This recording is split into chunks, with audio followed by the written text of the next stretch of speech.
Hello guys, Talk625 here today. Welcome back to another video, and today I have multiple, theories that I've been working on.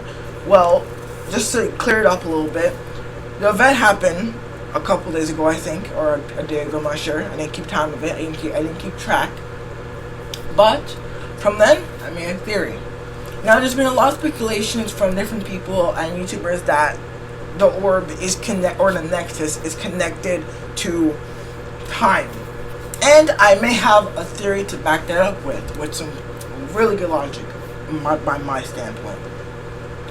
Now, so first of all, basically, the nexus is controlling time. We can literally compare how long it took for Dusty Depot and the skeleton of the monster, I guess, to easily get taken over by nature. We can compare those. Dusty took around 10 weeks, and the monster is literally only taking around probably like a couple of days to nature to take it back. So this is obviously influencing time by some large scale. And we can also say that perhaps it's also the orb may be affecting people as well. So, for example, Jonesy and Stratus, they have two different skins for Overtime challenges that launched today. We have two skins that Jonesy is getting older, and Stratus is getting younger.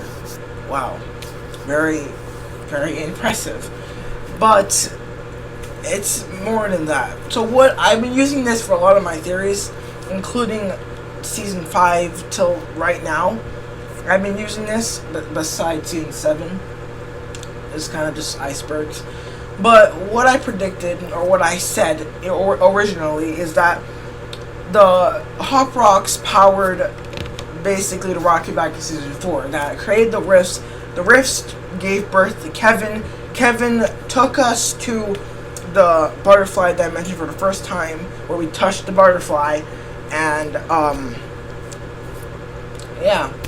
basically Kevin is so what I'm saying here is Kevin is connected to the butterfly dimension, so that therefore Kevin would technically also be not time travel, but I feel like Kevin was just the embodiment of a solid form of the butterfly dimension's power. And if you're not with me on this, remember, for all of you guys that play season 5, all of us remember Kevin literally just putting down runes around the place and making the runes area, or the area where the rune is placed, just low gravity. Now, back in season 4, the Hop Rocks, where if you basically break them, you would have the power to influence your gravity. So Kevin is made from the power of the Hop Rocks, and therefore the rifts are from the butterfly dimension. So yeah, and we can also say that the visitor is from the butterfly dimension. But let's not jump to any conclusions here. So basically, what I'm trying to say here is that if Kevin is connected to the butterfly dimension, so basically how I see myself right now is that we have two universes, two places. We have the Fortnite universe and our real life universe, where me and you are in. So the in between, as I'm gonna call it, aka the butterfly dimension, is in between those things. That's why I call it the in between. It's in between our real world and basically our world. Basically, that's how I see it. I'm not, just correct me if I'm wrong. But yeah, that's how I most likely see it. But now it's time to actually get on my theory. From that being said, where Kevin is, getting back to Kevin. So if Kevin is created by the rifts, and that would mean that he's created by the butterfly dimension, that would mean that orb is kind of like Kevin's little bro, people are calling it. But enough for Kevin. Let's get back to the rifts now. If you guys remember back in season 4, these rifts that you could teleport from into the sky, but also there was a big rift in the sky that technically could teleport different cities from different time periods into the modern world. For example, we have the Viking village on the mountain by Frozen Greasy this season, and what else did they teleport back in season 5? Viking ships and lazy links, basically, and also Paradise Palms. How can I forget about Paradise Palms? So, if the rifts are connected to the butterfly dimension, that would technically mean that the rifts are just a part of the nexus or the orb that it is at Loot Lake right now. So the rifts would have a similar power, but still weakened power, transporting different stuff for different time periods. Now, if we take that information that the rift is basically a small little faction or fraction of the orb, then that would mean that the orb will have a similar power as the rift, just more stronger and more balanced and more well used, I guess. So from that, we can literally just say that what I predict is that we're gonna have a cutscene where the orb finally cracks and explodes, and every area that is affected, I guess, by the blast radius of the nexus or the orb will be either transformed or a part of it transformed into their past self or their future self. So it would be like a mix, basically. And we can definitely, I can say that either, let's take example of Paradise Palms and Musty Mire. Now, if this, like, when it explodes, I'm gonna say when it explodes, because I'm pretty sure it might explode.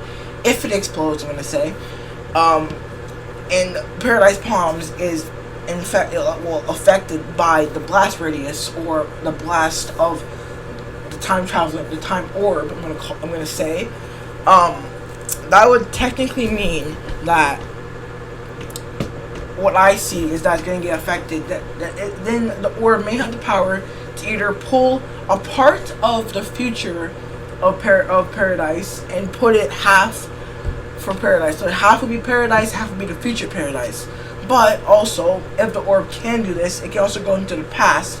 It can pull half of Mosty back into the modern world and just fuse it, or just put half of it in, like that, just half of it in Paradise. So just imagine half is Paradise, half is Mosty.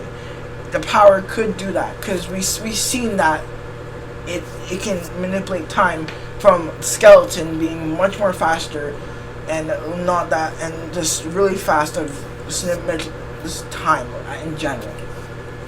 That's what I'm gonna say for that. Now, that's one of my theories that's gonna just crack. It's gonna just completely explode, and probably Loot Lake will be changed.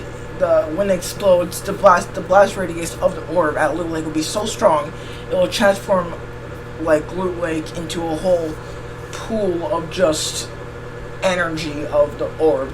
So basically, what I'm trying to say here is that if the blast radius is so powerful at Loot Lake, it could literally blow open the vault and everything near Loot Lake to make a portal into the actual butterfly dimension, and that may be an area, who knows. But also, it's kind of weird that right now in the item shop, the dreams came back, and also Luminous.